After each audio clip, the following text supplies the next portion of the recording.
Saludos amigos y bienvenidos a otra edición de Utopística, el programa en línea de la Biblioteca Jesús T. Piñero de la Universidad del Este en Puerto Rico. Les saluda la doctora Lina Gómez, catedrática auxiliar del programa Comunicación Social en Red. Y hoy en Utopística nos acompaña el doctor Alexis Rodríguez Ramos, quien es profesor de la Universidad Metropolitana y de la Universidad de Puerto Rico, recinto de Río Piedras. Buen día Alexis, gracias por estar en Utopística y bienvenido a la Universidad del Este. Gracias por la invitación, Lina. Hoy estaremos discutiendo en Utopística sobre la industria de los videojuegos, cuál ha sido su impacto y sus implicaciones en la sociedad puertorriqueña. Y estaremos discutiendo sobre tu más reciente libro, que es producto de tu tesis de doctorado, que se titula Game On Puerto Rico. Así que vamos a iniciar la discusión. Esto es un tema interesante, pero que no se discute en Puerto Rico. Yo es la primera vez que veo y escucho que hay investigaciones en este tema tan interesante. Tal vez eso fue lo que te motivó a trabajar este tema. Sí, mira, inicialmente yo comencé a trabajar con videojuegos porque en el momento en que uno está seleccionando un tema para hacer tesis de maestría, uno de los elementos importantes es seleccionar un tema que a uno le interese. Yo quería trabajar particularmente en ese tiempo violencia en el cine. Pero cuando empiezo a revisar, ya había muchos trabajos de violencia en el cine, y con los videojuegos hay un discurso o una discusión que se da cada cierto tiempo, que es el impacto de la violencia que los videojuegos tienen. Así es que un poco yo no estaba muy de acuerdo con lo que se estaba planteando, porque yo he jugado toda mi vida, yo llevo 30 años matando cosas en diferentes videojuegos, así es que yo un poco quería ver el otro espacio, la otra mirada de la gente que sí jugaba. Así que cambié mi tesis de maestría y comencé a hacer un análisis de dos juegos particulares, un poco para ver cómo se construían los personajes y cómo esa construcción del personaje se reflejaba con la acción del juego. Así que esa fue mi tesis de maestría. Con ese trabajo tuve la oportunidad de ir a una conferencia en la Universidad de Oxford, y allí entré en contacto con otras personas que estaban haciendo estudios en otros países, y empecé a ver que mucha gente estaba haciendo estudios con estadísticos para recoger información de los gamers, y había otras personas que estaban haciendo más entrevistas, grupos focales. Así que yo un poco lo que quise hacer para mi tesis doctoral fue establecer esos mismos métodos de investigación para Puerto Rico, porque como tú dices, mucha gente juega en Puerto Rico, pero no hay datos, no había datos oficiales sobre la práctica, así es que eso fue lo que me motivó a hacer la investigación. Usted es el pionero en Puerto Rico. En Puerto Rico sí, y ha sido una excelente experiencia, porque es un tema que convoca a mucha gente, y el interés ha sido grande, y la aceptación del libro también. Pues vamos a pasar al libro, que es producto de tu tesis de doctoral. ¿Qué exactamente, cuál fue ese objetivo? ¿Cuál era el propósito de esta investigación? Mira, uno de los elementos que yo quería establecer era tener una base en términos de quiénes son las personas que están jugando en Puerto Rico. Porque si nosotros queremos seguir desarrollando la investigación con videojuegos, tenemos que tener la base de quién es esa persona que nosotros estamos investigando. Así que un poco el libro es ese primer intento de recoger una información sobre ese sujeto en particular. Así que un poco yo quería tener algo que fuera bastante comprensivo, así es que hice una metodología mixta. O sea, yo tengo un componente que constó de una encuesta en línea, que es más cuantitativo, y un elemento cualitativo que consistió en entrevistas y observaciones etnográficas. ¿Observaciones etnográficas? Sí. Cuéntame un poco más de eso. Pues yo lo que quería un poco examinar era los espacios donde los videojugadores y las videojugadoras se juntaban, particularmente lo que son los torneos o las exhibiciones. En Puerto Rico ha habido cada vez más hay una presencia en diferentes actividades, como el Puerto Rico Comic Con y ahora el Martha India Fan Con, pero también había un evento que se llamaba el Gaming Explosion Fest, que después se convirtió en Arcadia. O sea, y también tenemos un evento que se llama el First Attack, que se realiza todos los años y que con los años cada vez adquiere mayor presencia y adquiere mayor exposición. Así es que yo quería ver esos espacios, porque son espacios que atraen a la gente que juega. Y lo ¿Era observación no participante? En algunos sí, y en otros era participante, porque particularmente yo quería yo dividí mi escenario en lo que eran las ventas de medianoche, que ya son como un recuerdo histórico porque GameStop cerró. O sea, GameStop, cada que salía un juego, hacían una actividad. Así es que en ese tipo de escenario yo iba a observar simplemente. Lo que eran los torneos y las exhibiciones y otro tipo de eventos donde había más interacción, pues obviamente yo quería establecer algún contacto y escuchar a los videojugadores que me contaran sobre su experiencia. Y muchos de ellos ya los conocía porque cuando fui a hacer la encuesta en línea, mi acercamiento fue que obviamente estamos trabajando con una población que es altamente tecnológica. Si es que en mi encuesta yo la distribuí, por decirlo así, a través de Facebook. Yo lo que hice fue revisar todas las páginas de Facebook de gaming que había en Puerto Rico y contactar a los administradores para que ellos pusieran el enlace en la página y así los usuarios de la página lo podían ver. Así que ese primer contacto inicial pues me puso en contacto con una gente que cuando iba ya a las actividades me reconocían o ya habíamos tenido una conversación previa. Y yo pienso que esa fue la parte de que hizo que la encuesta fuera tan exitosa. ¿Cuántos participantes? Mira, inicialmente yo había propuesto 200 participantes, que es lo usual que uno ve en estudios sobre videojuegos. Mi comité decidió que se reclutara 300 personas. Así es que yo subí la encuesta y en 72 horas ya yo tenía mi muestra. Wow. Ya la dejé correr un mes para ver sin darle tanta promoción y llegó finalmente a 616 personas y después entré en el proceso de limpiar la base de datos y me quedé con 505 personas. Y si tenía alguna duda con algún participante, como era tan grande la muestra que había recogido, pues lo descartaba para evitar algún tipo de sesgo o algún problema que me pudiera traer en la muestra. Pero es impresionante porque la mayoría de los compañeros y de las compañeras que hacen investigación, uno de los grandes problemas siempre es reclutar la muestra. Siempre. Y cuando yo digo que en 72 horas la conseguí, es como que algo impresionante. Que puede pasar un año y medio, más cuando estás haciendo tesis de doctorado. Yo lo viví, así que no es. Pero el tema llama, y más porque tú utilizaste una estrategia excelente, o sea, que te fuiste directamente a estas páginas en Facebook que pues tienen que ver con game, y pues contactaste a ellos y ellos fueron... Y fueron, si no hubiera sido por las personas, o sea, una comunidad muy receptiva y que me brindó mucho apoyo. Y estoy siempre agradecido por eso. Y ahora, los resultados. O sea, ¿cómo es ese perfil de ese jugador en Puerto Rico? Mira, en el caso de Puerto Rico estamos hablando de una persona que es un sujeto predominantemente masculino. 74% de las personas que contestaron son hombres. Eso difiere un poco de otros países. Particularmente en el caso de Estados Unidos, la brecha entre géneros se ha cortado y está en casi 50-50. Puerto Rico todavía se mantiene, y eso es similar a otras encuestas que yo he visto, por ejemplo, en Croacia, que también mantienen esa distinción. Era algo que uno podía constatar cuando iba a los torneos, que también es predominantemente masculino. Así que la encuesta sirve para validar las observaciones, porque el resultado es similar.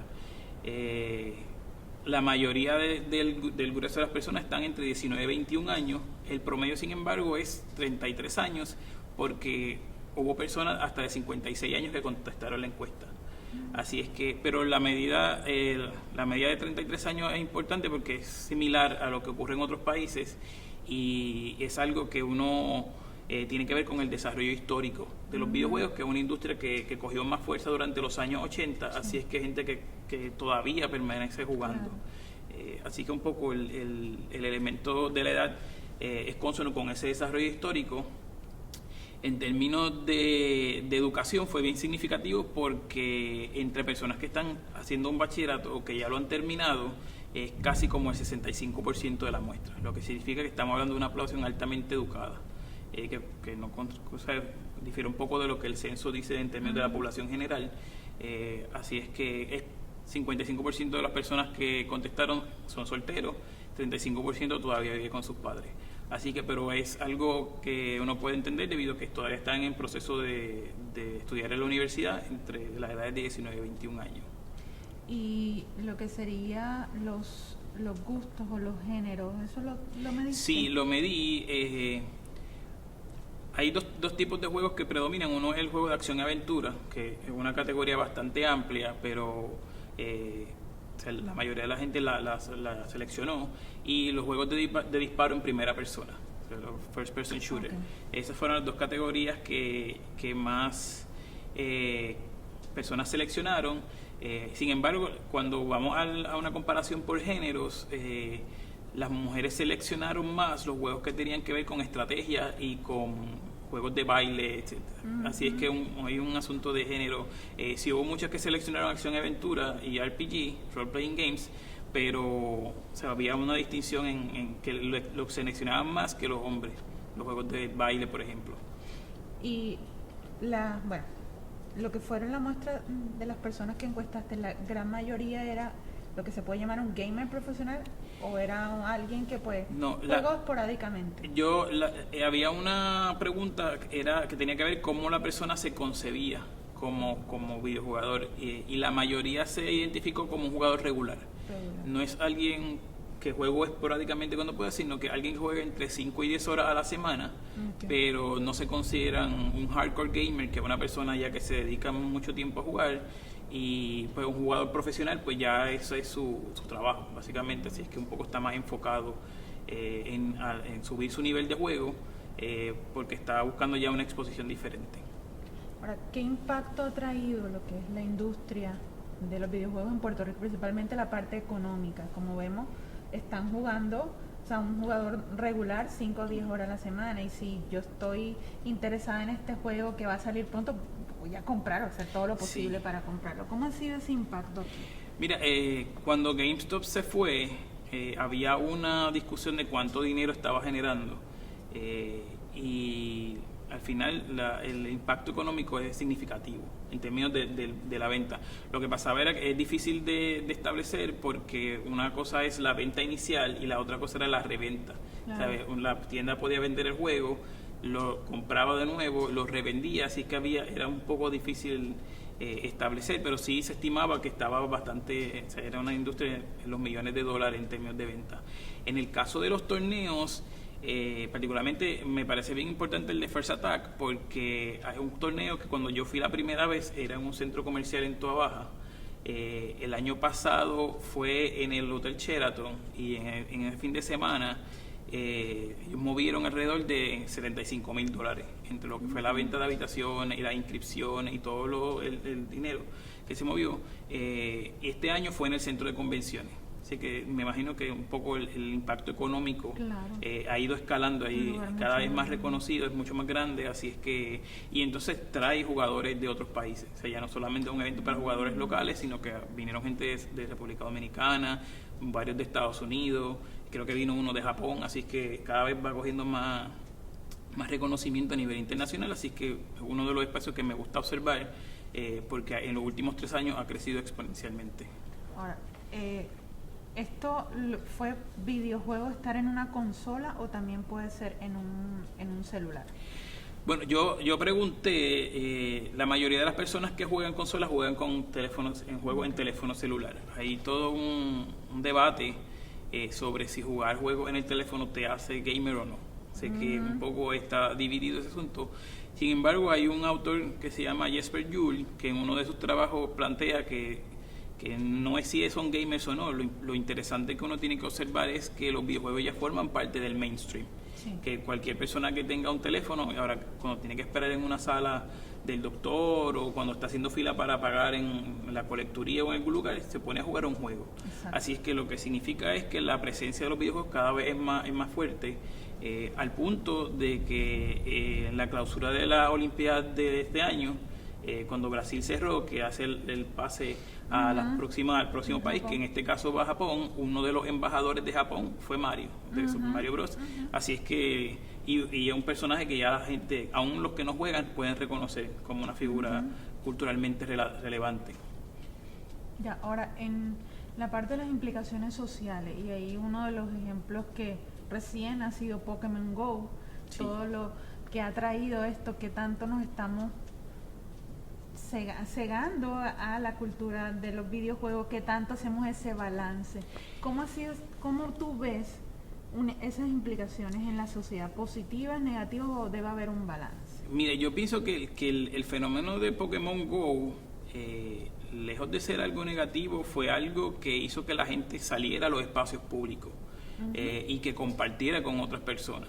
Y una de las razones por las que el juego va en declive es porque no permite más interacción entre los usuarios. O sea, ya no es que yo puedo compartir mis Pokémon contigo o puedo tener directamente batallas contigo, sino pues con la plataforma, tiene que ser con la plataforma. Así que eso es uno de los elementos que le ha quitado popularidad al juego, pero el factor de atraer gente a espacios públicos, porque hay una Poképarada allí, para mí fue impresionante. O sea, es la primera vez que yo veo, o sea, que un solo juego haga que la gente se movilice, no solamente en Puerto Rico. Uno puede ver los videos en Nueva York. Yo estuve de vacaciones en San Francisco y uno veía los grupos de personas juntos buscando Pokémon. Así es que en ese sentido yo pienso que es más positivo. En términos de jugar, hay un mito de que la persona que juega videojuegos está encerrada en su casa y está aislado. Con la encuesta lo que se puede mostrar es que muchas de las personas prefieren jugar con otras personas. Lo que pasa es que ya la interacción presencial no es necesaria, sino que ahora nos podemos conectar en línea. Exacto. Así que alrededor del 50% de las personas que contestaron dijeron que se conectaban para jugar. 30% de ellos prefieren jugar con amistades. Pero pueden jugar con personas de otros países, personas desconocidas, y hubo personas que me comentaron que debido a la situación económica habían tenido amigos y familiares que se habían ido del país a residir en Estados Unidos, pero todavía mantenían contacto a través de un juego. O sea, que se juntaban para jugar. Social más se da es a nivel en línea, se puede decir. Se puede decir. O sea, que puede ser que tu amigo sí se fue para a China, por decir, pues vas a poder jugar con él a través de eso. Exacto. A diferencia de antes, que cuando la persona se iba del barrio o de la urbanización, pues ya era más difícil porque venir a jugar es distinto. Ahora nos comunicamos, yo te llamo y nos conectamos a la misma hora y podemos jugar. Y mantenemos una comunicación. O sea, que tú crees que ese vínculo social está, pero en línea, no está en que tú vas a un sitio y vas a jugar con tus amigos, vas a... Sí, pero estás jugando en los torneos se da, y fue una de las cosas que a mí me gustaron, que me impresionaron en relación con lo que encontré, porque nuevamente el mito es de personas retraídas, solitarias, y en los torneos una dinámica totalmente distinta. Son bien solidarios, el hecho de que tú estés allí obviamente ya te identifica como parte del grupo, comparten muchos consejos. A mí me invitaron a jugar a una casa, me acaban de conocer, como que porque la idea es ayudar a los otros también a desarrollarse. Así que hay un asunto de competencia, porque obviamente estamos ante un juego competitivo, pero hay un elemento también de aprendizaje, de que el que todavía está en unas primeras etapas quiere aprender, y los que están en una posición más avanzada están dispuestos a compartir. Y que te da una serie de elementos y desarrollo, por ejemplo, lo que sería la planificación, estrategia, cómo pensar en ese momento qué debo hacer.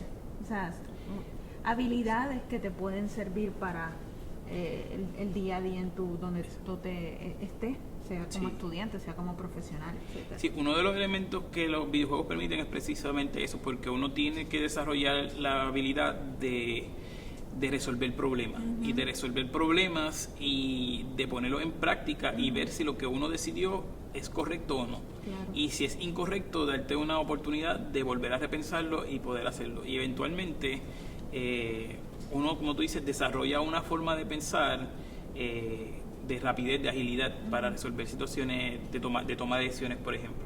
Así que eso es un elemento positivo de jugar videojuegos.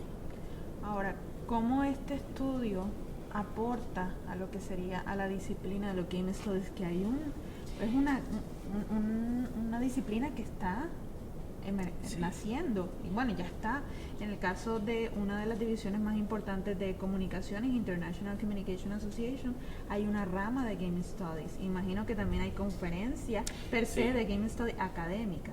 Sí, hay conferencias, y los trabajos varían un poco en términos de cuál es el interés que está buscando el investigador, de cómo lo podemos utilizar la lógica de los juegos para enseñar como una herramienta educativa. Hay todo un elemento de gamification que se está utilizando también en los negocios, de cómo yo puedo introducir variables que tienen que ver con juegos para que la gente consuma un producto o o cómo yo los vinculo con mi empresa. Así que las posibilidades con los Game Studies es, lo que me parece a mí interesante es que cada vez van cogiendo auge y mayor reconocimiento. O sea, ya cuando antes uno pensaba, voy a hablar algo de juegos, todavía hay gente cuando uno habla que está investigando videojuegos, piensan que es como algo serio, voy a jugar y no, pero realmente hay más allá, así es que hay todo, ha habido debate incluso sobre cuál es la importancia del juego, si lo importante del juego es el gameplay, o sea, la jugabilidad o la narrativa, o sea, así que ese debate se dio en un momento determinado. La conclusión del debate es que los dos son importantes. Un juego no es bueno si no tiene una buena jugabilidad, o sea, y si no tiene una buena historia tampoco atrae. Así que tienen que darse una combinación para que el juego sea exitoso. Que tú mencionaste ahorita cómo vincular lo que son los juegos en la educación.